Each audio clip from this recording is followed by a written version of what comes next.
باب المواضع التي نهي عن البول فيها، آداب استنجا ان کا ذکر تھا۔ اس کے اندر یہ 13واں تقریباً جو ہے یہ ادب ہے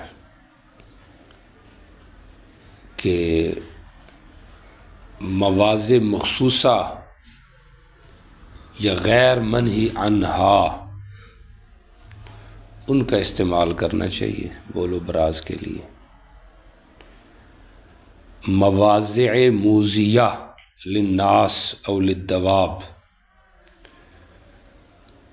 ان کو نہیں استعمال کرنا چاہیے، چونکہ یہ سبب ہے اذا کا۔ تو اس لحاظ سے ایسی جگہیں جہاں لوگ پانی پینے کے لیے آتے ہیں، جانوروں کو پانی پلانے کے لیے لاتے ہیں، سردیوں میں بیٹھتے ہیں، اسی طرح گرمیوں میں سایہ اختیار کرتے ہیں، تو ایسی جتنی بھی جگہیں ہیں تو ان سب جگہوں میں پیشاب کرنا، بول و براز کرنا یہ ادب کے خلاف ہے۔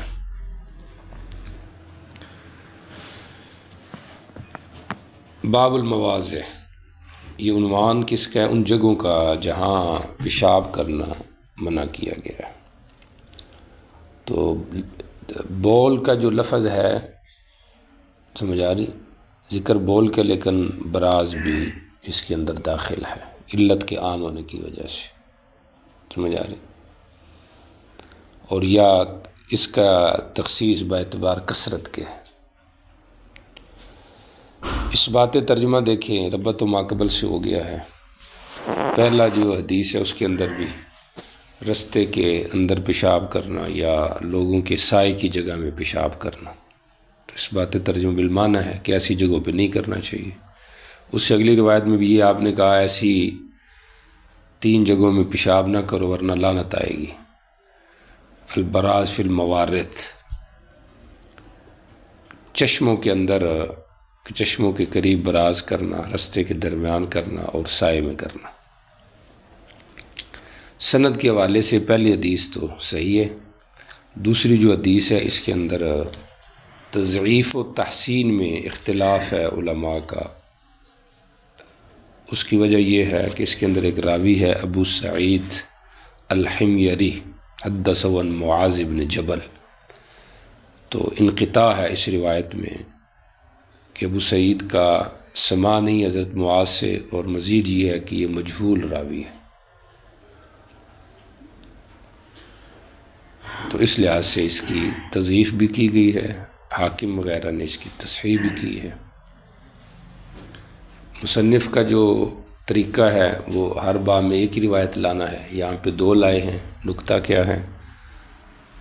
تو نکتہ یہی ہے کہ پہلی حدیث میں ایسی 2 جگہوں کا ذکر تھا، اور اس دوسری حدیث میں ایک زیادتی بھی ہے تیسرے جگہ کی، اس لحاظ سے اس کو یہاں پہ ذکر کیا ہے۔ اچھا جی، آ جائیں ترجمۃ الحدیث کی طرف۔ باقی فقہی لحاظ سے اس میں کوئی اختلاف نہیں ہے، اتفاق ہے فقہاء کا، بلکہ ابن حجر وغیرہ نے تو اس کو عام قرار دیا، قیاس بھی کیا ہے، سمجھ آ رہی، کہ صرف ظل نہیں بلکہ شمس بھی اگر ہے، سردیوں میں لوگ وہاں پہ بیٹھتے ہیں، سمجھ آ رہی، تو وہاں پہ پیشاب نہیں کرنا چاہیے۔ اور اصل علت یہی ہے کہ ایذا کسی کو تکلیف نہ ہو، بات سمجھ آ رہی، اور یہ ہمارے متعلقہ بھی ادب ہے۔ ہم کمرے میں رہتے ہیں، کلاس میں بیٹھتے ہیں، سمجھ آ رہی، تو ہماری وجہ سے کسی کو تکلیف نہ ہو۔ میں اگر بستر نہیں لپیٹوں گا تو دوسرے ساتھی کو ایذا ہوگی، میں برتن نہیں صاف کروں گا اس کو ایذا ہوگی، میں صفائی نہیں کروں گا اس کو ایذا ہوگی، سمجھ آ رہی۔ تو یہ اگر ہمارے ذہن میں ہو کہ میری وجہ سے کسی کو تکلیف، یہ نہیں کہ لو جی مجھے کوئی کیا کہے گا، یہ اس نے یہ کیا تو میں نے بھی یہ کرنا ہے، سمجھ آ رہی، یہ تو اخلاقیات کے قبیلے سے تو نہیں ہے۔ اچھا جی، دیکھیے پہلی حدیث کا ترجمہ، ان رسول اللہ صلی اللہ علیہ وسلم قال، آپ نے فرمایا اتقوا اللہ عینین، لاعنین اس میں فاعل بمعنی مفعول کیا، جیسے دافق بمعنی مدفوق، ماء دافق، اور یا پھر یہ تعمیر کی طرح ہے، لعنت والے دو بندے، سمجھ آ رہی، ان سے بچو۔ اور یا پھر یہ نسبت مجازی ہے، سمجھ آ رہی، چونکہ یہ سبب بن رہے لعنت کا، عرب آدمی تف تف کرے گا کہ یار بڑے بیوقوف ہیں، بڑے بیوقوف ہیں، تو اس لحاظ سے مجازن ان کو کیا کہہ دیا گیا، لاعنین۔ اتقوا اللاعنین، بچو دو ملعون لوگوں سے، لعنت والے بندوں سے، ایسے دو کاموں سے جو لعنت کا سبب ہے۔ قالوا صحابہ کرام نے فرمایا وما اللاعنان، یہ لاعنان کون لوگ ہیں؟ اے اللہ کے رسول صلی اللہ علیہ وسلم، آپ نے فرمایا الذی یتخلی فی طریق الناس، جو لوگوں کے رستوں میں تخلی کرے، سمجھ آ رہی؟ تو تخلی براز بول کے اعتبار سے بھی ہے اس بات ترجمہ، اور اگر تخلی کو آپ براز کے ساتھ لے کے جائیں فرض کریں تو پھر مقایستاً اس کو ثابت کر دیا کہ جب بول میں تخلی ضروری ہے اور طریق میں ممانت ہے تو براز میں تو بطریق اولا ہے۔ او ذلہم، یا لوگوں کے سائے میں، ان کے سائے کی جگہوں میں، سمجھ آ رہی؟ تو ایسی جگہوں میں یہ چونکہ لعنت کا سبب ہے، اور لعنت کا معنی رحمت سے دوری ہے، سمجھ آ رہی؟ تو لوگ کہیں گے کہ یہ رحمت سے دور ہو جائیں، یا خود اللہ تعالیٰ اس بندے کو اپنی رحمت سے دور کر دیتا ہے، چونکہ وہ اللہ کے بندوں کے ایذاء کا ذریعہ بنا۔ اس سے اگلی روایت دیکھیں، حضرت معاذ بن جبل کی رضی اللہ تعالیٰ عنہ فرماتے ہیں، نبی پاک صلی اللہ علیہ وسلم نے فرمایا اتقوا الملاعن الثلاثہ، ملعنہ کی جمع ہے، مکان بھی کہا گیا اس کو، لعنت کی جگہ، یعنی لعنت کی یہ جگہ ہیں، مطلب جو یہاں پہ آئے گا اور یہ کام کرے گا اس پہ لعنت ہوگی، یا یہ مصدر ہے، سمجھ آ رہی؟ بچو تین لعنتوں سے، یعنی فعل المتین، تین لعنتوں کے کاموں سے بچو، فعل الملاعن الثلاثہ، یا وہی یہاں پہ بھی ہے کہ یہ سبب ہیں لعنت کے۔ البراز فی الموارد، موارد مورد کی جمع ہے، وارد ہونے کی جگہ، سمجھ آ رہی؟ جیسے چشمے ہو گئے، لوگ وہاں پر آتے ہیں، پارک ہو گیا، لوگ وہاں پر آتے ہیں، مسجد ہو گیا، مدرسہ ہو گیا، سمجھ آ رہی؟ یہ ساری چیزیں اس کے اندر داخل۔ البراز فی الموارد، وقارعۃ الطریق، درمیانہ رستہ، چونکہ ادھر بھی آمد و رفت کثرت سے ہے، والظل، اور جو لوگوں کے سائے کی جگہ ہے۔ تو مطلب اس کا ایک اشارہ اس طرف بھی ہے کہ خوبصورتی ہونی چاہیے، کسی کو تکلیف نہ ہو اور خوبصورتی ہو، سمجھ آ رہی؟ مسجد ہے خوبصورت ہو، مدرسہ ہے خوبصورت ہو، سمجھ آ رہی؟ جی چلیں جی، باب فی البول فی المستحم، غسل خانے میں پیشاب کرنا یہ بھی ادب کے خلاف ہے، یہ تقریباً 14واں ادب ہے۔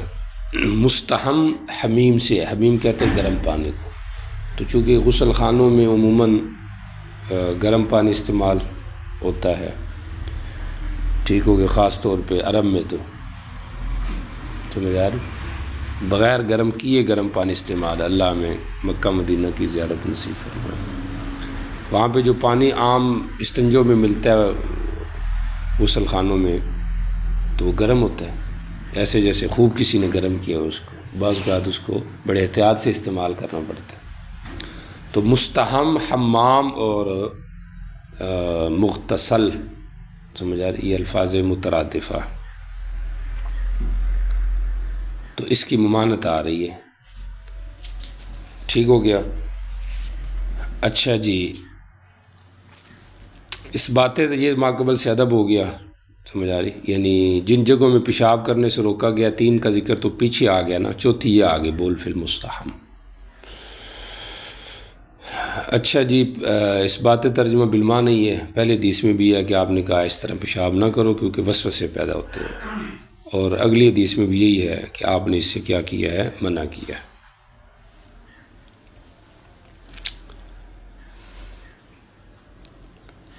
اچھا جی، سند کے حوالے سے دیکھیں ذرا، آپ توجہ رکھیں، یہاں پہ خصوصیت ابو داؤد کا ذکر ہے، استعمال ہے، اور وہ کیا ہے؟ سوق السند دین ہے، کٹھی 2 سندیں چلائی گئی ہیں۔ مصنف کے 2 استاذ احمد بھی اور حسن بھی ہے، توجہ، دونوں کے آگے ایک استاذ عبدالرزاق، ٹھیک ہو گیا۔ عبدالرزاق کا آگے استاذ ہے معمر۔ کون ہے؟ معمر۔ اب معمر سے استاذ عبدالرزاق نے کس صیغہ ادا کے ساتھ حدیث کو نقل کیا؟ احمد کہتے ہیں کہ عبدالرزاق کہتے تھے حدثنا معمر، ٹھیک ہو گیا۔ قال اخبرنی اشعث، اس طرح کے الفاظ بولے ہیں۔ احمد کی یہ الفاظ ہیں عبدالرزاق کے بعد، اور حسن جو استاذ تھے انہوں نے جب نقل کیا عبدالرزاق سے تو انہوں نے اس طرح نقل کیا کہ عبدالرزاق کہتے تھے ان اشعث بن عبداللہ، ٹھیک ہو گیا۔ تو عبدالرزاق کے جو استاذ ہیں معمر، اس معمر کے آگے حدیث نقل کرنے میں کس قسم کے الفاظ تھے؟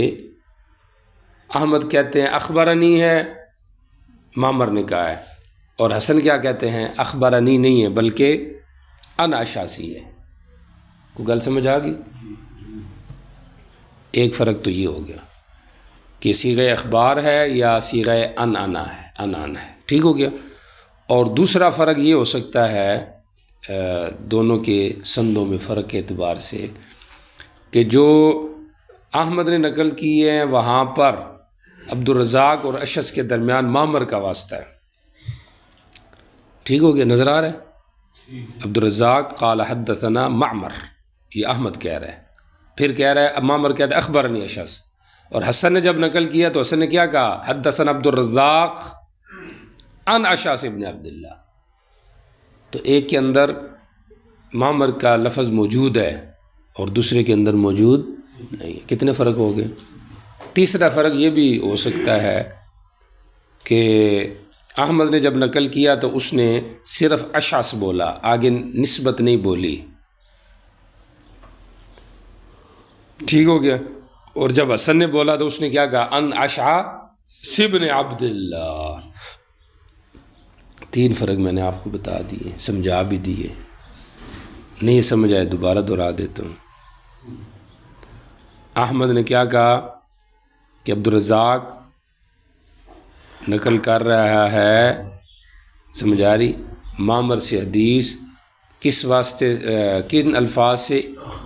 اخبرنی، جو معمر اپنے استاد سے نقل کر رہا ہے، اور حسن نے جب نقل کیا تو اس نے کہا کہ نہیں، معمر اشعث سے ان کے صیغے کے ساتھ نقل کر رہا ہے، ٹھیک ہو گیا۔ اور دوسرا یہ بھی ہو سکتا ہے کہ احمد کی سند کے اندر معمر کا لفظ موجود ہے اور حسن کی جو سند ہے اس کے اندر موجود نہیں ہے، کیونکہ وہاں پہ ڈائریکٹ آ گیا ہے عبدالرزاق ان اشعث بن عبداللہ۔ اور یا یہ ہے کہ احمد نے جب نقل کیا تو اس نے اشعث کا صرف نام ذکر کیا ہے، اور حسن نے جب نقل کیا تو اس نے نسبت بھی ذکر کیا، باقی ایک ہی ہے، معمر دونوں کے ساتھ ہی لگتا ہے۔ سمجھ آ رہی؟ احتمال ہے نا 3، باقی واقع میں معمر دونوں کے ساتھ ہے یا نہیں ہے یہ تو پھر سارے طرق دیکھ کر ہی فیصلہ ہو سکتا ہے کیا صورتحال۔ اچھا جی، بہرحال حدیث اپنی جگہ پر یہ صحیح ہے۔ اب آجے ذرا ترجمہ حدیث کی طرف۔ قال رسول اللہ، نبی پاک صلی اللہ علیہ وسلم نے فرمایا لا یبولن، ہرگز ایک تم میں سے پیشاب نہ کرے اپنے غسل خانے میں، ثم یغتسل فیہ، یغتسل بھی پڑھا گیا یغتسل، اگر یغتسل پڑھیں تو لا یبولن منفی پر عطف ہے، سمجھ آ رہی؟ یعنی نہ پیشاب کرے، ثم جو ہے نا یہ استبابیت بھی ہوگا کہ پھر اس کے بعد یہ غسل کرے، سمجھ آ رہی؟ ہرگز نہ پیشاب کرے، یعنی جو عدم بول ہے اس پر اس کو، چونکہ وہ منہی ہے، سمجھ آ رہی؟ تو اس کے اوپر عطف کر کے پھر ثم یغتسل، اور اگر یغتسلو، پھر اگر یعنی یغتسلو ہوگا، خیال رکھو، اگر یہ فا عاطفہ ہو تو ثم یغتسلو، یعنی لا یغتسلو فی، نہ کرے کہ پھر اس کے بعد پھر غسل بھی اس میں کرے، اس طرح نہ کرے۔ اور یغتسل پڑھیں تو پھر یہ ثم کے بعد ان مقدر ہے، لیکن پھر اشکال ہے کہ ثم کے بعد ان کیسے مقدر ہو گیا؟ تو کہتے ہیں ثم واو کے معنی میں، سمجھ آ رہی؟ ابن مالک نے کہا کہ ثم واو کے معنی میں اگر آپ لیتے ہیں تو یہ ٹھیک نہیں بنے گا، ثم کے بعد ان مقدر کرو گے تو یہ ٹھیک نہیں ہے، کیونکہ ثم کے بعد ان مقدر نہیں ہوتا، واو کے بعد ہوتا ہے، ثم کے بعد نہیں ہوتا، سمجھ آ رہی؟ بہرحال پھر اس کا جواب بھی علماء نے دیا ہے کہ ثم اگر واو کے معنی میں کریں تو صرف اس معنی کے اعتبار سے جو ہے وہ یعنی ثم کے بعد اگر واو لیتے ہیں تو پھر اس کے بعد ان مقدر ہم مان سکتے ہیں، سمجھ آ رہی؟ ان مقدر مان سکتے ہیں اس کے اندر، ٹھیک ہو گیا؟ تو بہرحال یعنی ایک درمیانی صورت ہوگی، ادھر منفی پہ بھی اس کا عطف ہوگا، ٹھیک ہو گیا؟ لائب النا پر نہیں ہوگا، عطف ہوگا منفی پر ہی، اور ساتھ ساتھ یہ واو کے معنی میں ہو کر یعنی ان کی تقدیر کے اعتبار سے یہ واو کے معنی میں ہے، اور عطف کے اعتبار سے یہ منفی پر عطف ہے، مطلقاً واو کے معنی میں نہیں، سمجھ آ رہی؟ کیونکہ اگر مطلقاً واو کے معنی میں لیں تو پھر تو ترجمہ نہیں ٹھیک ہوگا، گل سمجھ آ رہی؟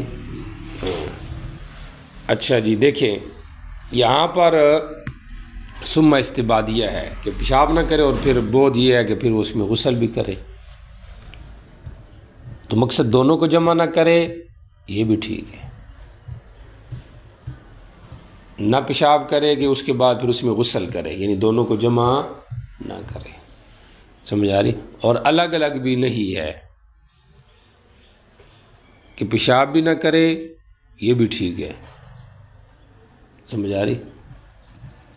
اور دوسری جو صورت ہے کہ غسل نہ کرے، لیکن وہ مقید اسی کے ساتھ ہے کہ پیشاب کرنے کی صورت میں پھر وہاں پر غسل نہ کرے۔ بہرحال یہاں پر یہی ہے کہ یہ ثم جو ہے یہ واو کے معنی میں ہے، پہ اعتبار کہ اس کے بعد ان ہو جائے گا محذوف، اور اس کا عطف پیچھے ہو جائے گا، ثم ان یغتسل فیہ، ٹھیک ہو گیا؟ اور اگر یغتسل پڑھے تو تب بھی ٹھیک ہے۔ قال احمد، توجہ کریں، اچھا یہ جو منع ہے بول فی المستحم سے، اس کی علت خود حدیث میں ہے کہ وسوسے پیدا ہوتے ہیں، وسوسے واضح سی بات ہے، شیطان وسوسے ڈال بھائی ادھر پیشاب کیا ہے تو اب تو نے پانی اوپر گرایا تو وہ چھینٹ قطرے اوپر گریں گے تیرے، یا گر گئے ہیں تو وسوسوں کی بیماری لگے گی، سمجھ آ رہی؟ تو اس لیے اس طرح نہیں کرنا چاہیے۔ اب یہ ہے کہ مطلقاً یہ نہیں ہے، یا جگہ کے کچے پکے ہونے کے اعتبار سے فرق ہے، سمجھ آ رہی؟ تو اس میں ایک قول تو یہ ہے کہ اگر جگہ کچی ہے تو پھر نہیں ہے، اگر پکی ہے تو پھر نہیں، سمجھ آ رہی؟ دوسرا کچی ہے تو نہیں کیوں ہے؟ اس لیے کہ پانی وہاں پہ اکٹھا ہونا ہے، تو جب اکٹھا ہونا ہے تو پھر وہ قطرے وسوسہ پیدا ہوگا۔ اور دوسرا قول یہ ہے کہ اگر جگہ کچی ہے تو پھر نہیں، کیونکہ کچی میں تو زمین اپنے اندر اس کو جذب کر لے گی، پکی کی صورت میں یہ ہوگا کہ ہو سکتا ہے وہ ادھر ہی ہو۔ اسی وجہ سے عون المعبود نے طبعا لغایت المقصود وغیرہ، اور طبعا لشوکانی، بلکہ طبعا لغایت المقصود، یہ کہا ہے کہ مطلقاً منع ہے، جائز ہی نہیں ہے، غسل خانے میں پیشاب جائز ہی نہیں ہے، کیونکہ وسوسے دونوں صورت میں پیدا ہوتے ہیں، سمجھ آ رہی؟ اس کے اوپر صاحب بزل نے رد بھی کیا اپنی جگہ پر کہ حضرت عبداللہ بن مبارک وغیرہ سے یہ ہے کہ فی نفسی جائز ہے، سمجھ آ رہی؟ تو اس لحاظ سے مطلقاً کہنا کہ جائز نہیں، یہ بات ٹھیک نہیں ہے۔ اچھا جی، قال احمد ثم يتوضأ فيه، یہاں پر تو لفظ کیا ہے ثم يغتسل فيه، احمد جو استاذ ہیں ان کے الفاظ ہیں ثم يتوضأ فيه، یہ طریق ضعیف بتایا گیا ہے کہ اصل لفظ غسل کی ہے، وضو کا ذکر ضعیف ہے، ٹھیک ہو گیا؟ بہرحال ذکر وضو کا بھی ہو تو مراد یہاں پر غسل ہی ہوگا۔ فإن عامة الوسواس منه، کیونکہ عام طور پہ وسوسے جو ہیں وہ اسی سے پیدا ہوتے ہیں، شیطان کو تو موقع چاہیے وسوسے ڈالنے کا، وہ پھر اس سے کیا ڈالے گا؟ وسوسے ڈالے گا۔ اگلی روایت کا ترجمہ دیکھیں۔ حمید کہتے ہیں میں ایک صحابی سے ملا جو نبی کی جنہوں نے صحبت اختیار کی تھی، جس طرح کہ ابو ہریرہ رضی اللہ تعالیٰ عنہ، اور وہ 4 سال تھے۔ کتنے سال؟ 4 سال۔ اب وہ کون صحابی تھے؟ تو یہ صحابی کا جو جہالت ہے وہ مضر نہیں، کیونکہ صحابۃ کل معدول۔ قال حضرت ابو ہریرہ رضی اللہ تعالیٰ عنہ فرمایا نبی علیہ السلام نے منع کیا کہ ہم میں سے کوئی کنگھی کرے ہر دن، یا ہر دن کنگھی کرے سے آپ نے منع کیا، اور آپ نے اس سے بھی منع کیا کہ کوئی بندہ اپنے غسل خانے میں پیشاب کرے۔ سمجھ آ رہی؟ تو چونکہ یہاں پہ ایک زیادتی موجود تھی، ایم تشت احدنا کل یوم کی، ٹھیک ہو گیا۔ اب یہاں پہ بھی 2 حدیثیں ذکر کر دی مصنف نے، تو اس میں کوئی نقطہ ہوگا، تو نقطہ یہ ذہن میں آتا ہے واللہ عالم۔ مصنف یہ کہتے ہیں نہیں کراہت تنزیہ کے اعتبار سے، تحریمی نہیں۔ کیوں؟ اس لیے کہ اس کے ساتھ ایک اور نہیں بھی ہے، اور وہ کیا ہے؟ ایم تشت احدنا کل یوم، ہر دن کنگھی کرنا، تو اس میں کون سی نہیں ہے؟ تنزیہی۔ ابن العربی کہتے ہیں کہ موالات الامتشاطی، جو موالات امتشاط ہے روزانہ کنگھی کرنا، وہ کہتے ہیں کہ یہ لہو ہے، یہ ٹھیک نہیں ہے۔ سمجھ آ رہی؟ اور ترکہ تدلیس، اگر بالکل ہی بندہ چھوڑ دے تو یہ تدلیس ہے، اپنے آپ کو بزرگ ظاہر کرنا ہے۔ سمجھ آ رہی؟ اور اغباب سننا، اور کبھی کرنا کبھی نہ کرنا یہ سنت ہے، چونکہ حدیث میں آتا ہے نا نبی صلی اللہ علیہ وسلم ان ترجل الا غبن، غبن کا مطلب ایک دن کرنا اور ایک دن نہ کرنا۔ وہ سمجھ آ رہی ہے؟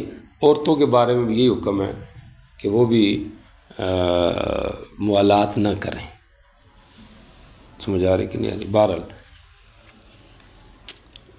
یہ نہیں کون سی ہے؟ نہیں تنزیہی ہے۔ ہر دن کنگھی کرنا یہ بھی آپ نے منع کیا ہے، اور ایسے ہی غسل خانے میں پیشاب کرنے سے بھی کیا آپ نے منع کیا ہے۔ جی چلے جی آگے چلے۔ باب النهي عن البول في الجحر وبه قال حدثنا عبيد الله بن عمر بن ميسر حدثنا معاذ بن هشام حدثني ابي عن قتادة۔ اچھا جی، باب النهي عن البول في الجحر، یہ بھی ادب ہے مواضع منی انہا فی البول والبراز۔ اس کے اندر یہ بھی ہے کہ کوئی سوراخ ہے جو جانوروں نے بنایا ہوا ہے یا ویسے بنا ہوا ہے، تو اس میں بندہ پیشاب نہ کرے، ٹھیک ہو گیا۔ تو جیسے بول سے مانت ہے تو براز کی بھی ہے، اور بوز کا ذکر چونکہ حدیث میں تھا اس لیے مصنف نے اس کو وہاں سے اخذ کیا ہے۔ سمجھ آ رہی؟ تو یہ بھی ایک ادب ہے 15واں۔ اچھا جی، یہ جو حدیث ہے اس کو بھی بعض لوگوں نے ضعیف قرار دیا ہے، حسن قرار دیا ہے، اور بعض نے اس کو صحیح قرار دیا۔ حسن اور صحیح 2 اس میں رتبے بتائے گئے ہیں۔ باقی حدیث کا ترجمہ دیکھیں، نبی علیہ السلام نے منع کیا کہ سوراخ میں پیشاب کیا جائے۔ سمجھ آ رہی؟ شاگرد کہتا ہے، سمجھ آ رہی، معاذ ہشام کہ شاگردوں نے قتادہ سے کہا ما یکرہ من البول فی الجحر۔ توجہ کریں، ما یکرہ، ما بمان لما ہو جائے، کون سی چیز یکرہ البولا، سمجھ آ رہی، ناپسند کرتی ہے پیشاب کرنے کو فی الجحری، سوراخ میں، یعنی پیشاب بول فی الحجر کی جو کراہت ہے اس کی کیا وجہ ہے؟ اور اگر ما موصولہ بنائیں تب بھی ٹھیک ہے، ما یکرہ من البول فی الجحری یا ما یکرہ ماذا سبب ہوا، کہ اس کی خبر معذوف ہوگی، سبب ہو ماذا، وہ چیز جو بول فی الجحر کو ناپسند کرتی ہے، ماذا وہ کیا چیز ہے؟ تو انہوں نے کہا یقالو، یہ بات کہی جاتی ہے کہ انا مساکن الجن، کہ یہ جنوں کی رہائش ہے، جن اجتنان سے ہے۔ اب جن سے مراد حشرات الارض بھی ہو سکتے ہیں، دواب الارض، جن سے مراد خود حقیقی جن بھی ہو سکتے ہیں۔ سمجھ آ رہی؟ تو اس لحاظ سے یا تو یہ ان کو تکلیف دے گا یا وہ اسے تکلیف دیں گے، دونوں صورتیں ہو سکتی ہیں۔ سمجھ آ رہی؟ چنانچہ سعد بن معاذ کے بارے میں آتا ہے کہ ان سے ایسے ہو گیا تو بعد میں پھر وہ مقتول پائے گئے، تو حاطف غیب سے آواز آئی قتلنا سید الخزرج سعد بن معاذ رمیناہ بسہم ما یخطئ فؤادہ، ہم نے سید الخزرج سعد بن معاذ کو قتل کیا، جن کہتے ہیں، سمجھ آ رہی، اور ہم نے اس کو رمیناہ بسہم، تیر مارا ہے جو اس کے دل میں جا کے لگا ہے، سمجھ آ رہی۔ تو مقصد یہ ہے کہ یہ اس سے جنوں کو کیا ہوتی ہے، تکلیف ہوتی ہے، ویسے بھی حشرات الارض کو تو اس لحاظ سے کیا کیا گیا ہے، منع کیا گیا ہے۔ جی چلے آگے چلیں۔ آداب استنجا میں آپ جب بیت الخلاء سے باہر نکلے تو کیا دعا پڑھیں؟ باب ما یقول الرجل اذا خرج من الخلاء، تو آگے کہ غفرانک پڑھے، نبی علیہ السلام ایسے ہی کیا کرتے تھے، یہ پڑھے تب بھی ٹھیک ہے۔ اس کے علاوہ ایک اور روایت ہے، حدیث میں ہے اس کے الفاظ الحمدللہ الذی اذھب عنی الاذی وعفا، وہ زیادہ بہتر ہے کیونکہ سند میں وہ روایت اس سے تگڑی ہے، سمجھ آ رہی۔ اس روایت کی سند میں ایک راوی اسرائیل ہے جس کو صدوق لیس بحجۃ سے تعبیر کیا گیا، قدری ہونے کا بھی اس کے اوپر الزام ہے۔ قدری وہ ہے جو منکر تقدیر ہوں، جو کہتے ہیں الامر انف، یاد ہے اپنے افعال کو خود خالق کہنے والوں کو کیا کہا جاتا ہے؟ قدری کہا جاتا ہے، بات سمجھ آ رہی۔ لیکن بہرحال اس کے باوجود اس کو صحیح بھی بتایا گیا کہ یہ روایت صحیح ہے۔ اچھا جی، یہ تو ہوگی سند کے حوالے سے بات، اور اب آ جائیں ترجمہ کی طرف۔ حضرت عائشہ رضی اللہ تعالیٰ عنہ سے روایت ہے، نبی علیہ السلام کان اذا خرج، جب آپ نکلتے بیت الخلاء سے تو آپ یہ لفظ پڑھتے غفرانک، یعنی اغفر غفرانک یا اطلب غفرانک۔ اب سوال ہے کہ گناہ تو ہوا نہیں تو مغفرت کس طلب مغفرت کیوں؟ تو ایک جواب یہ ہے کہ یہ مغفرت ترک معمول، ترک ذکر پر ہے، چونکہ آپ دائم الذکر تھے، آپ کیا تھے؟ دائم الذکر، ہر وقت آپ ذکر کرتے تھے، تو اس دوران چونکہ ذکر منقطع ہوا تو اس لیے غفرانک، سمجھ آ رہی؟ اچھا، اور دوسرا یہ بھی جواب دیا گیا ہے کہ جب آپ بیت الخلاء میں گئے یا انسان جاتا ہے تو وہاں پہ اس کو نجاست ذہن میں آتی ہے، وہ نجاست حسی ہے، اس سے ذہن چلا گیا نجاست معنوی کی طرف، تو اس لیے جب نکلے تو پہلی زبان سے لفظ یہ نکلا غفرانک کا، سمجھ آ رہی۔ اور یہ بھی کہا گیا ہے، بعض لوگوں نے یہ بھی کہا ہے کہ جب آدم علیہ السلام دنیا میں آئے اور ان کو قضاء حاجت ہوئی، سمجھ آ رہی، تو انہوں نے استغفار کیا اور انہوں نے سمجھا کہ یہ وہ میری اس غلطی کا اثر ہے جو میں نے کی ہے، گندم کھائی ہے، سمجھ آ رہی۔ تو گویا کہ یہ ایک موروثی، سمجھ آ رہی، لغزش ہے جس کے اوپر بندہ استغفار کرتا ہے، سمجھ آ رہی، غفرانک، سمجھ آ رہی۔ تو غفرانک کا لفظ بھی موجود ہے، الحمدللہ بھی موجود ہے، سمجھ آ رہی۔ تو مغفرت کس بات پہ ہے؟ مغفرت اس بات پہ ہے کہ اللہ نے اتنی نعمتیں کی ہیں اور پھر بھی میں اس کا شکر پورا نہیں ادا کر رہا۔ دیکھو نا، کھانا بندے نے کھایا ہے، اس سے طاقت والی چیزیں نکل گئی ہیں، گند باہر نکل گیا، تو اس پوشیدہ اور اچھے طریقے سے ایک گندگی کا دور ہو جانا، سمجھ آ رہی، تو اس کے اوپر جتنا شکر ادا کیا جائے تو کم ہے، تو اس لیے بندہ باہر نکل کے بھی الحمدللہ کہتا ہے، اور سابقہ جو کوتاہی ہے اس کے اوپر بندہ کیا کہتا ہے؟ غفرانک۔